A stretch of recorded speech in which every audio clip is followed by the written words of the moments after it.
Mumanure.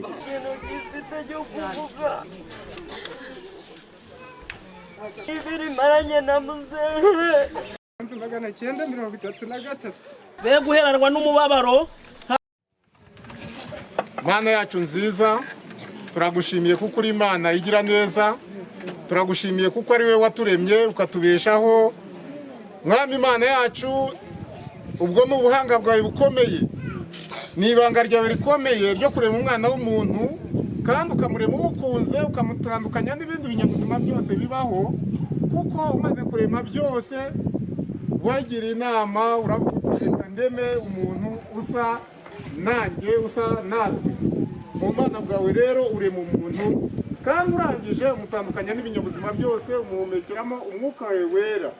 Turagushimiye kuko utatugize nk'ibindi binyabuzima, kuko twebwe waduhaye ku mwuka wawe ukaduha ubwenge kugira ngo tuyobore isi n'ibirimo byose. Kandi Yesu Kristo, iyi niyo nzira washimye ko abantu twese tunyuramo yo kurangiza ibyo tukwiye gukora hano muri iyi si, nuko tukarangiza ubuzima bwa hano kuri iyi si tugatangira ubundi buzima bushya watugeneye bw'ijuru. Mana tugirire neza, turi hano muri uyu muryango twaje guherekeza umusaza Rwamanzi Frederico, twese turamuzi, yatubereye icyitegererezo, yatubereye umubyeyi mwiza, yatubereye inshuti. Mana turinginze kugira ngo muri uyu muhango tugiye kujyamo, Mana udufashirizemo. Kandi Mwami Yesu Kristo, ni wowe umara agahinda ukamara umubabaro. Ndinginze kugira ngo ubane n'umuryango wose, ubane n'abatabaye bose, buri muntu wese agubwe neza, kandi buri muntu wese atekereze kuri wa mwuka wamushyizemo, yibuke ko azageraho umwuka ugahagarara ugasubira kuri wowe, bityo bitume dutekereza gukora ibyiza kugira ngo tuzaragwe igihugu cyawe cy'ijuru. Urakoze, ntabwo tukubwira byinshi, ibidukwiriye urabizi kandi ubiduhera umuntu. Mu izina rya Yesu urakoze Mana yacu, amen.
Nuko sinzarimbuka ndebayo manza ambonye w'amaraso nancira urubanza rubi anyita umukiranutsi.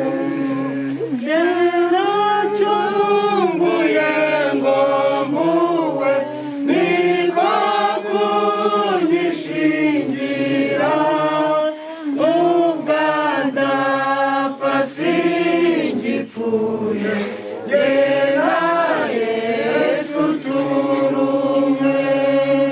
Yaracunguye ngo mpuwe niko kunyishingira, ubwo ndapfa singipfuye, yera Yesu turumwe. Uwiteka umucamanza ambonye amaraso nancira urubanza rubi anyita umukiranutsi. Yara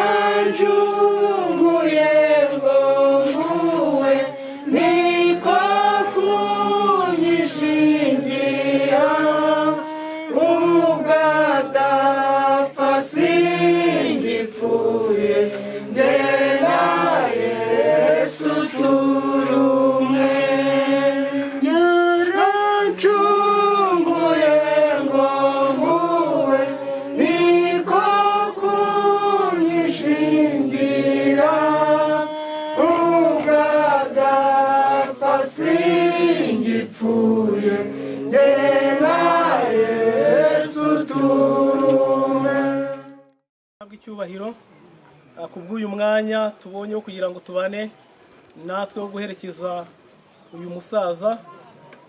Njye nitwa Fulgence Kamugisha, turi mu muryango mugari, ndi kumwe na mwarimu bamwita Nyiramariro Rusi, nyobora ububwiriza bwa Nyarusange. Gatoya kugira ngo wenda dukore n'uyu muhango. Uyu musaza yasengeraga mu itorero rya Anglikani y'u Rwanda, yabarizwaga mu ikanisa ya Nyarusiza, ariko cyane cyane mbere atarasaza yasengeraga mu ikanisa ya Nyarusange. Murabizi rero impamvu twatinzeho gatoya, ibi bintu biza bitunguranye. Wo gusezera kuri no musaza kwari ukubibwira kugira ngo twese tumenyane. Iyo ibintu nk'ibi byabaye ku bakristo bizera, dushimira Imana. Dushima Imana kuko twese dufite inzira tuzanyuramo, tuzazinyuramo, aha twese niho tuzanyura. Uyu rero ni umunsi wo kugira ngo uyu musaza tumwerekeze nk'umukristo wacu wasengeraga mu itorero rya Anglikani muri yari Nyarusange. Wo gusezera kuri nyakwigendera urangiye. Ubu tugiye gufata umwanya mutoya dusome liturgie, dusome uburyo dusezerera abitabye Imana. Tureta dushyiraho umwanya wo kumva ijambo ry'Imana, ubundi gahunda turazikomereza aho tujya kubika umubiri. Imana yacu ishimwe. Imana yacu rero ishimwe kandi habwe icyubahiro. Reka tufatanye duhagaze umuririmbyi w'ijana 195 nitumara kumuririmba. Tumaze kuririmba iyo ndirimbo ndababwira igikurikiraho.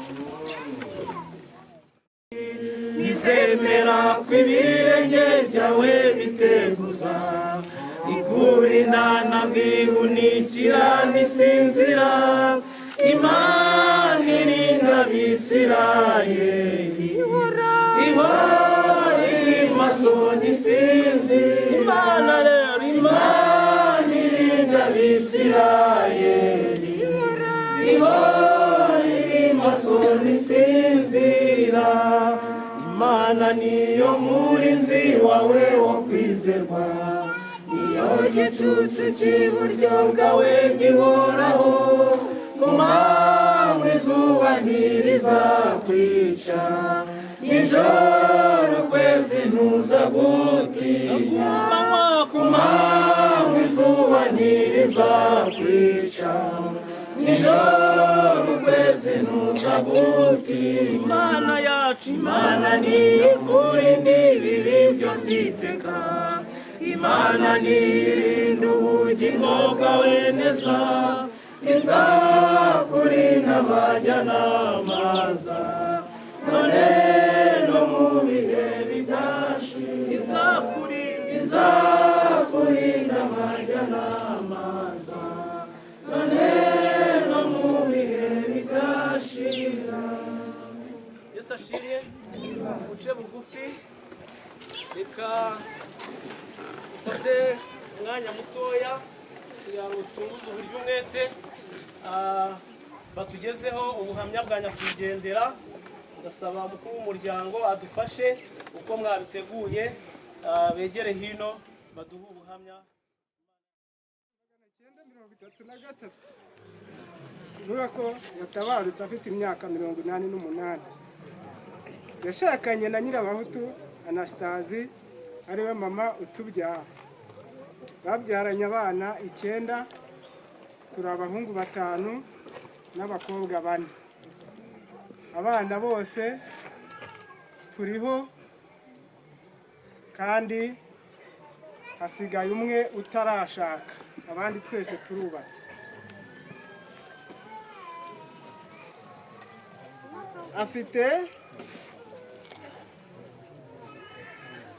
Afite abuzukuru 28 n'abuzukuruza 3. Yitabye Imana ejo ku itariki 25 z'ukwezi kwa 12 muri uyu mwaka wa 2021. Imana imuhira ubukora idashira. nawe ugaraza gukurikiraho, birumvikana n'uwo bashakanye nawe araza kuba bugufi. Mukecuru bashakanye uzi byinshi uzi na byinshi, unamuzi neza kuturusha, araza kugira icyo atubwira ndetse turangije turaza gufata umukuru w'umuryango nawe agira icyo abwira abantu bari aha ngaha. Ubwo ni Papa Debora. Reka tudatinze rero wa mwuzukuru uhagarariye abandi yigire bugufi bagenda bacagagura barasa ku ntego, dore ijoro ntabwo rimeze neza. Imana ibahe umugisha. Amazina yanjye nitwa Senseri Zabaye nk'uko bivuze, abandi imfura y'umukobwa wa Rwamanzi wa Mariya Mari, akaba ariwe ukurikira Anosiyata, ariwe mama wacu, ari nawe imfura. Nk'uko bivuze, buri wese afite ikintu cyiza yavuga ku musaza wacu watashye, ariko mu izina ry'abuzukuru bose munyemerere mbashimire uyu musaza wacu. Tumuzi nk'umunyamahoro, twazaga buri wese yakubwira ibyo agenda yibukira, nabo ngiye twakunda kwicarana aha ngaha iyo nabaga nabasuye tukaganira, akambwira ku mateka, rimwe rimwe tukanatebya. So ni ibintu byinshi byiza twamwibukiraho twese, ntabwo tugiye kwivuga twataha. Mushimira ko yitangiraga abana be, ndavuga ubwo abana be n'ababyeyi bacu, kandi uburere bwiza babahaye nibwo natwe turi kuvomamo, kandi ntabwo yabareze nabi pe, ni abanyamurava, nta batiganda, kandi natwe barabidutoza. So uburere bwiza yabahaye ni ikintu twamushimira kuri uyu munsi atabarutse, ariko n'undi wese yabihamiriza. Icyo namwifuriza nta kindi ni uko Imana imuri kadashira. Icyo nakurikizaho, umubyeyi wacu usigaye, nyogokuru, abuzukuru bawe turagukunda kandi turagushimira. Ibyo byose uburere bwo kurera ababyeyi bacu mwarabifatanyaga. Icyo twarenzaho gushimira ko wabaye intwari ukamusindagiza kugeza ashaje. Tukwijeje ko tuzafatanya n'ababyeyi bacu tukakuguma hafi, tukaguha amasaziro meza uko dushobora. Nasoza nshimira ababyeyi bacu ko baradutoje kujya tuza gusura sogokuru. Ntabwo ari hose ndabizi, ari ababyeyi, ari abana bamwe batagira amahirwe yo kugera kwa banyisekuru, ariko turabashimira ko namwe mwadutoje umuco wo kuza gusura kwa sogokuru, tukaba twarabashe kuhamenya, kandi kazaba bizaturinda guca umuryango. Nsoza ndabashimira mwese mwageze aha ngaha, ni ikimenyetso cyiza. Dushimira ababyeyi bacu ko badutoje ku bana, kandi natwe twizeye yuko uwo murage tuzawugumana. Nagiye mbona abantu baturutse ndisegura, ababyeyi bacu ntabwo babanje, ntabwo bashije kugera aha ngaha, na Innocent ntabwo bashije kugera aha ngaha kubw'impamvu abenshi tuza aha ngaha, ariko turabahagarariye. Icyo ndabimbivugiye ni uko ku bana, isomo ndi gukura muri iyi mbaga yose iteraniye aha ngaha, nuko ku bana hari abantu baturutse iriya nyuma y'ibisi, abantu baba kwa papa, urumva ni ikintu gikomeye cyane. Babanye neza bere kuri Rwamanzi, abana be n'abuzukuru bacu nizeye yuko tuzabatura uwo muco. Sinizimbye mu magambo, mwakoze mwese kuza kudushyigikira. Imana ibahe umugisha. Murakoze cyane.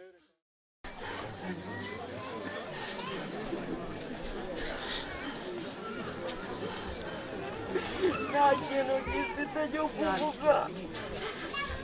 Imyaka 22 maranye na muzehe, yabaye inyangamugayo. Yari umusaza witonda kandi wiyubaha, akadukunda, akaduha inama, kandi agakunda n'abantu bose. Imana imwakire.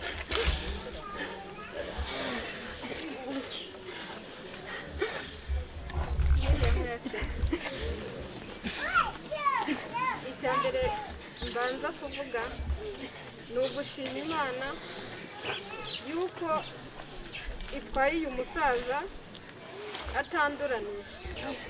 Yatubereye imfura, araturera, adutoza uburere, adutoza ikinyabupfura, adutoza no kujya mu rusengero, adutoza kumenya Imana. Ibyo ndabimushimiye. Yadushyikirije abapasiteri nabo baduha impanuro tuzikuriramo. Ndashimira ababyeyi bacu n'ukuri. Ikintu nshima Imana cyane ni ukuri nuko imutwaye atanduranije. Hari igihe umubyeyi agera kure ibintu bikaruhanya ugashyira ku zuba ukanura ariko Imana yamutwaye nk'abakristo. Ubwo rero ikintu navuga ngo Imana imwakire mubaye muko, nta kindi. Ni byinshi byo kuvuga, yaradufashije kwiga, turihira amashuri. Reka noneho tuhamagare mukecuru nawe yigire bugufi. Mukecuru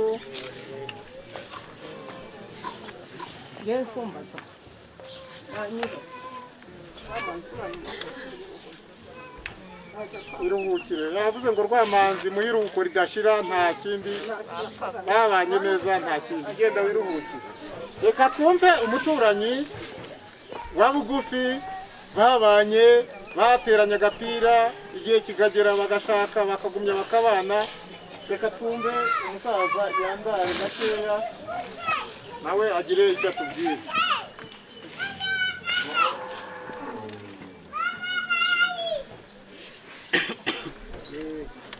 babwira uyu musaza Rwamanzi yavukiye ino kuri Nyarusiza, twaravukanye mbere, turaranwa turakurana,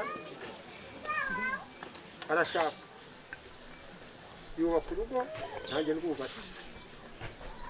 Umusaza Rwamanzi urugo rwe ruba imbonere rwose, abantu bakaza akabakira, ari umwana, ari umuto, ari umugore, ari umugabo, bose bakinjira mu rugo kwa Rwamanzi, nta kintu bahaburaga.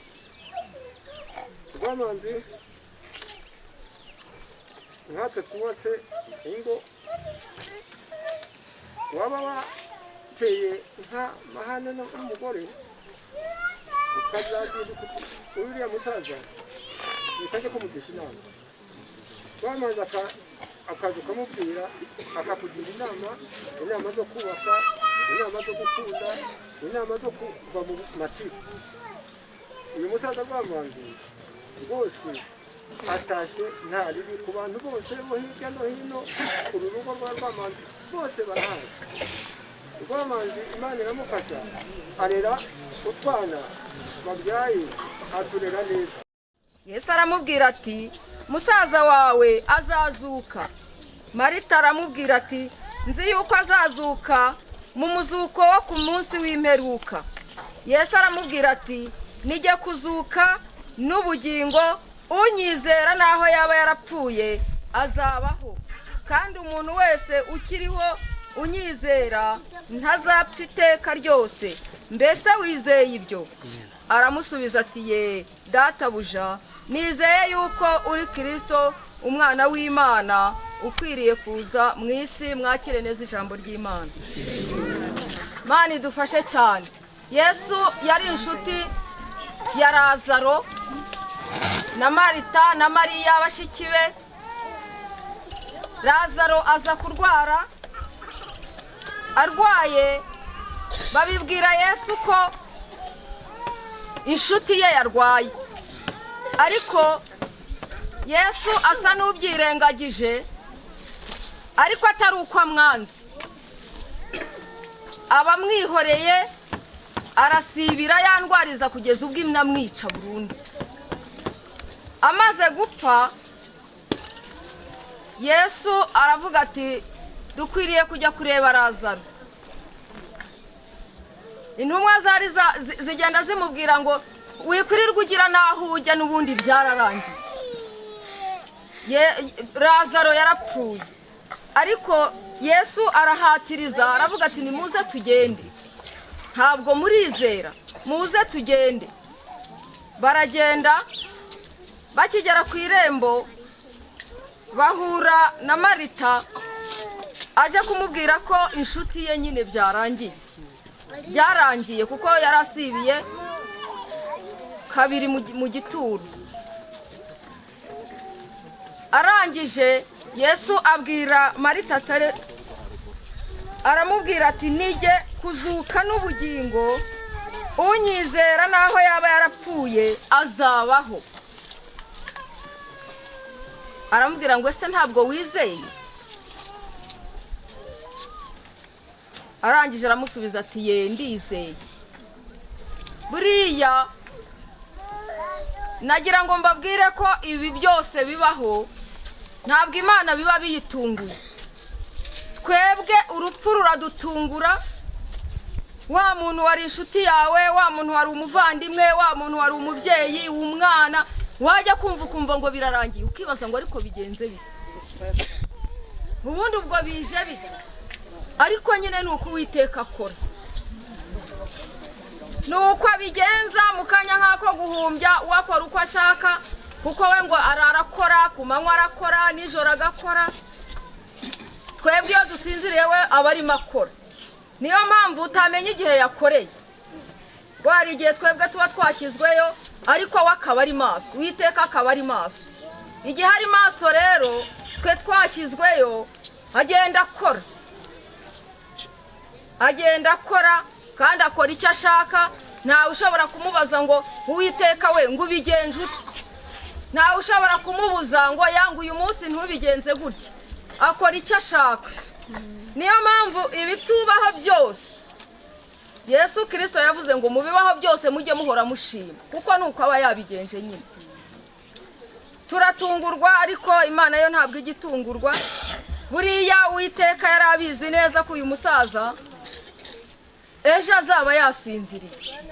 Ariko icyiza duhamya nk'abantu bizera Kristo nuko tuba tuzi ko uyu mubiri uba ugomba gusubira mu gitaka aho wavuye ukabora bikarangira, ariko uyu mwuka uyu duhumeka ako ngako kari muri wowe udashobora gufata ngo ugakomeze. Ako niko kagenda kakajya imbere y'Imana. Hanyuma imirimo nyine uyu ni wo muntu bundi. Irijwi ndimo mvugisha ni wo muntu. Ntugire ngo ubwo iki gipampara cy'inyuma cy'ikote ni umuntu. Oya, umuntu ni wa wundi uba igihe uryamye usinziriye, ni wa wundi data wo mu ijuru asigara areba arimo awukoresha wowe utabizi. Kuko igihe usinziriye akubera amaso. Buriya si uko inzoka itararamba ku buriri aho uryamye ngo izi kwirohe mu kanwa, ntubuze uko uryamye cyangwa yinjire mu mazuru cyangwa n'ikindi kintu kigutokoza. Ariko buriya Uwiteka akora uko ashaka. Niyo mpamvu yavuze ngo umwizera uko byagenda kose ntabwo azapfa buheriheri, ahubwo azabaho iteka. Igihe kizagera twese tujya imbere y'intebe y'imanza, umuntu wese acirwa urubanza ruhwanye n'ibyo yakoze. Niba ari byiza niba ari ibibi uzahemberwa ibyo. Umusaza rero wasinziriye buriya ntabwo twamenye ibyo. Turamuhamiriza turi hano mu isi kubera ko twari tumuzi nk'ubunyangamugayo, ariko buriya nyir'ijuru niwe ugena iby'umuntu. Numenya ngo runaka ibyo bimeze gutya, ariko tukiri mu isi turakwiriye kwitunganya tugakora ibyo gukiranuka.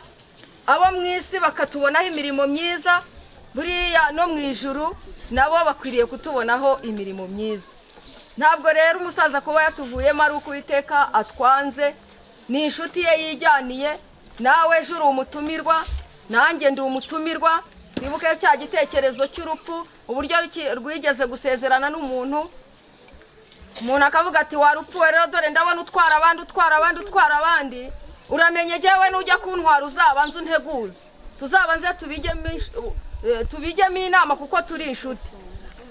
Hanyuma rero urupfu rukajya ngo ruragenda rukajya rwegera hafi y'aho uwo muntu atuye, rukuramo umwe rwongera rujyana undi, ntiyitegura ngo amenye ko igihe cye nawe kigiye kugera. Rurangije rero ruraza, rukimwegera aratangira aravuga ati bigenze bite ko twari twasezeranye ko uzantumaho. Hanyuma ngo urupfu ruramubwira ngo igihe natwaraga umwe wo munsi y'urugo, nkongera ngatwara uwo hirya y'urugo, nkongera ngatwara uwo ruguru y'urugo, ntabwo ubwo naguteguje, wari utegereje iyihe ntumwa? Ati igihe cyawe noneho ni iki? Umuntu wese rero arakwiriye kwitegura agakora imirimo myiza yo gukiranuka, abantu bakajya badutangira ubuhamya koko bw'ibyo twakoze, hanyuma umuntu wese akamenya ko akwiriye kwitegura nyine ari umukandida, kandi icyampa buri wese akazagira iherezo ryiza nk'uko uyu musaza nawe tumusabira ngo Imana imuhe iruhuko ridashira. Murakoze, mwakire neza ijambo ry'Imana.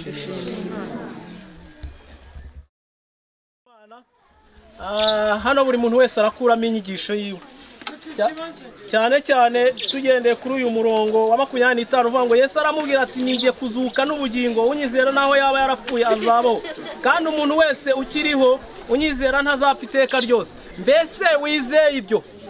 Yesu ashimwe. Mbese wizeye ibyo? Wizeye ko imirimo ukorera hano mu isi, impamvu tuvuga amateka meza y'uno musaza nuko izina rye ritibagirana. Reka rero tumusengere kugira ngo ubugingo bwe bwakirwe mu bwami bw'Imana, natwe twirebeho niturangiza tubaze se wese twizeye ibyo, twizeye ko tuzajya mu ijuru, twizeye ko igihe kizagera tukabonana n'abacu twabuze. Reka rero dukomeze gusenga Imana. Abafite ibitabo by'amasengesho, urupapuro rw'191, bagozwa n'agahinda gasaze, ahubwo bakomere mu mitima, be guheranwa n'umubabaro nk'abandi badafite ibyiringiro, ahubwo bajya bibuka ibyiza byose wabagiriye mu bihe byashize, bafite ibyiringiro ko bazongera kubonanira mu ijuru. Tubisabye mu izina ry'Umwami wacu Yesu Kristo, amen. Mana, turagushimye, tugushimiye neza n'urukundo rwawe, turagushimiye kubw'ijambo ryawe tumaze kumva, tugushimiye Mwami Imana kubw'uyu muryango wabuze uwabo, Mwami Imana bamukundaga, ariko ijambo ryawe ritwijeje yuko ku munsi wo kuzuka tuzabonana. Ibyo turabyizeye Kristo. Bana nabo bashoboze ubagirire neza, ubakomeze, ubafashe muri byose. Umuryango mugari wabo wose turawusengeye kandi tuwusabiye umugisha, ngakomeza kubitaho no kubagirira neza mu izina rya Yesu Kristo Umwami wacu, amen. Yesu ashimwe. Yesu umwanya mwiza.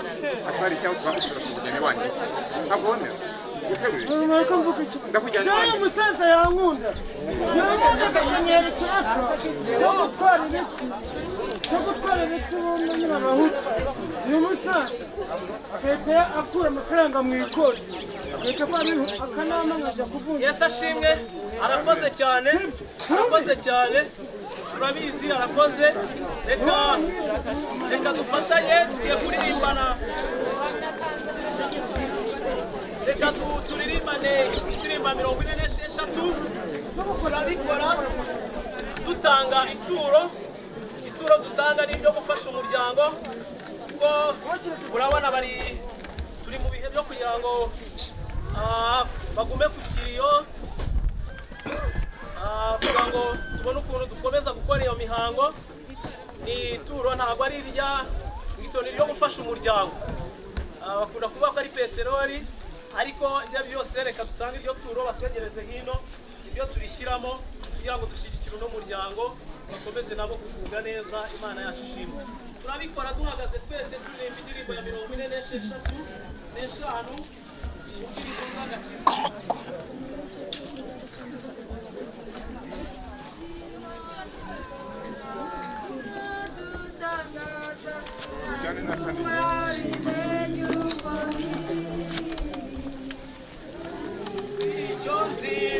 Como ganha bebida?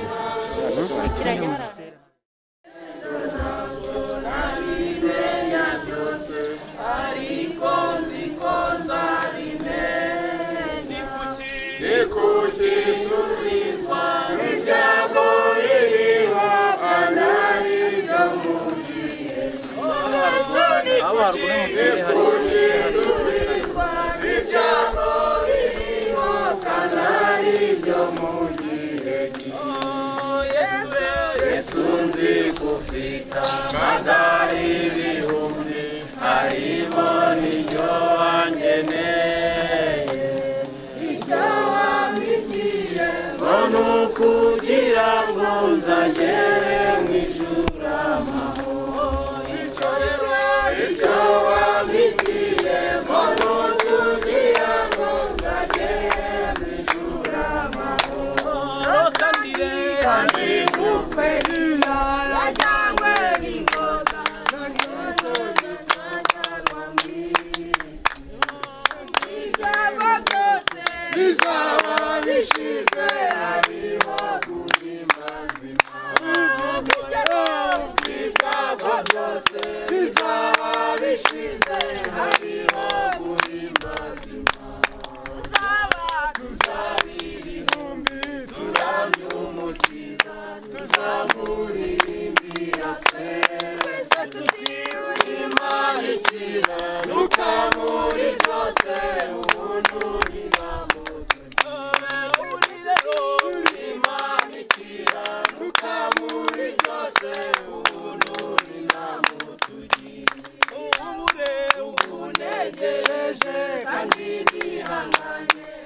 bifite ubugingo bifite umugabane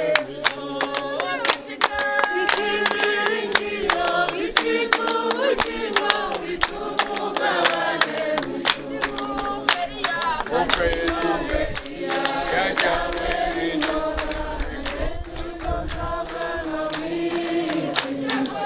ibyago byose bizaba bishize hariho ubimazima ibyago byose bizaba bishize hariho ubimazima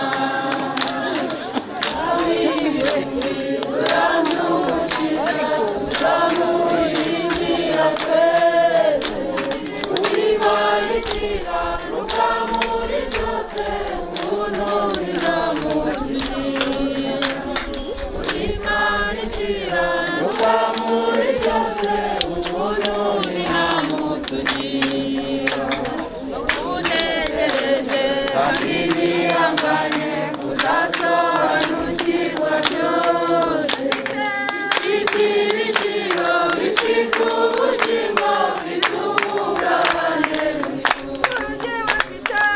ibyiringiro bifite ubugingo bifite umugabane.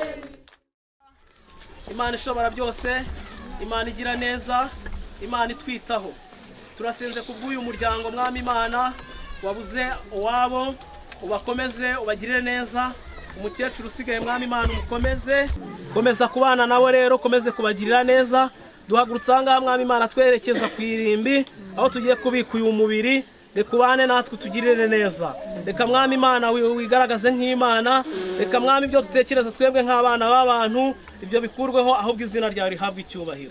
Kandi mwami Imana amahoro utanga uyu umuntu wese yakwibwira, ajya arinda ubwenge bwanyu n'imitima yanyu kugira ngo mukomeze gukunda Imana n'umwana wayo Yesu Kristo. Kandi umugisha w'Imana, umwana data, umwana umwuka wera, nabane namwe, nagendane namwe mu byo mukora no mu byo mutekereza byose, abiteho none n'iteka ryose. Amina.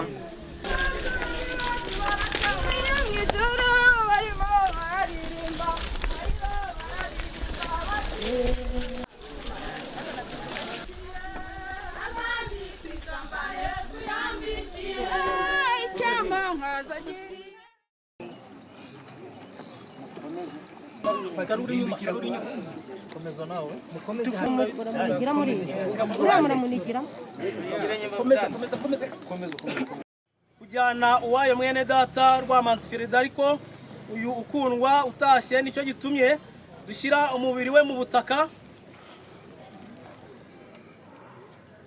mu butaka, igitaka mu butaka, ivu mu ivu, umukungugu mu mukungugu, dufite ibyiringiro tudashidikanya na hato ko tuzazuka tugahabwa ubugingo buhoraho, tubuhabwa na Yesu Kristo uzahindura umubiri wacu ugayitse akawushushanya n'umubiri we ufite ubwiza, kuko agira imbaraga zo kumubashisha kwigandurira byose. Numvise ijwi riturutse mu ijuru rimbwira riti dufatanye. Numvise ijwi riturutse mu ijuru rimbwira riti andika uti uhereye none hahirwa abapfapfiriye mu mwami wacu. Kandi umwuka aravuga ati ni koko, kuko baruhuka imihate yabo. Nyagasani utugirire imbabazi. Kristo utugirire imbabazi. Nyagasani utugirire imbabazi. Dufatanye isengesho rya Data twese. Data twese wo mu ijuru, izina ryawe ryubahwe, ubwami bwawe buze, ibyo ukunda bikorwa mu isi nk'uko bikorwa mu ijuru. Duhe none ifunguro dutunga uko bukeye, utubarire ibyaha byacu nk'uko tubarira ababitugirira, ntuduhane ibitwoshya, ahubwo udukize umubi. Amina.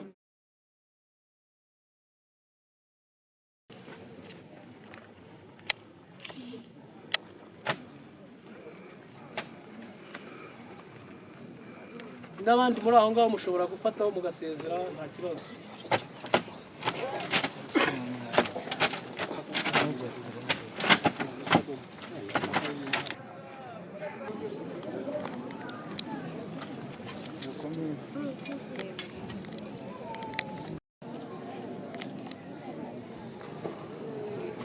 Akoze Imana bamugisha. Noneho tugiye gusaba abana batoya batambuke bitonze, umwe hajye haza umwe kugira ngo mutarambikaho. Atangire kuri uriya wo hepfo, tangira sha Borian bafashe.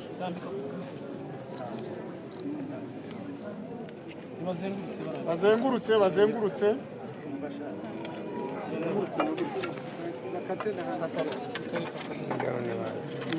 Mwiriwe mwese. Ndabashimiye neza mutugiriye mukaba mudufashije igikorwa gikomeye. Icyo mvuga nuko natwe tutari ibigwari, natwe tuzabashyigikira nk'uko dusanzwe dufatanya, mukaba natwe mwaje kudushyigikira, natwe tuzabashyigikira. Rero murabona ko ari igihe gikomeye cya kovide.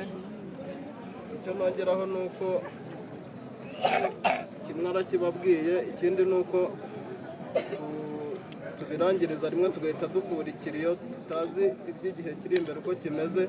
Ubwo turabirangiriza rimwe duhita dukura n'ikiriyo, byose tubirangize. Murakoze. No gukaraba turakarabira mu rugo, icyo nari nibagiwe. Tuvuyemo hari umukristo w'itorero rya Anglikani, turabashimiye. Aho muzatwifashisha turahari, kandi natwe nitwoya kubifashisha muzadutabare. Tugiye gusenga Imana yo twisabira umugisha, ubundi dukomereze mu gitaramo cyo kugira ngo dukurikire. Abambaye ingofero mwadufasha mukazikuramo tugasenga Imana.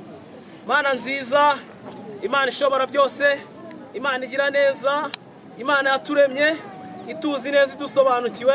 Icyubahiro ni icyawe, turagushimiye. Nyagora ku ngoma, wakoze kubana natwe, wakoze kuduha umucyo kugira ngo duherekeze uyu musaza, nabyo turabigushimiye. Izina ryawe rishyirwe hejuru. Mwami, tukweretse uyu muryango kugira ngo witeho uwurengere, ukomereze amaboko ababashije kugera ahangaha, abatabashije kugera ahangaha.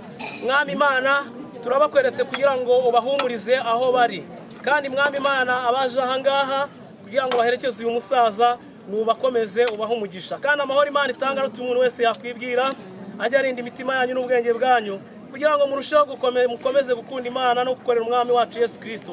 Kandi umugisha w'Imana ishobora byose, umwana data, umwana umwuka wera, nabane namwe, nagendane namwe, nabiteho, nabagenda imbere n'inyuma, uhereye none ukageza iteka ryose. Amina. Imana ibahe umugisha. Mwakoze.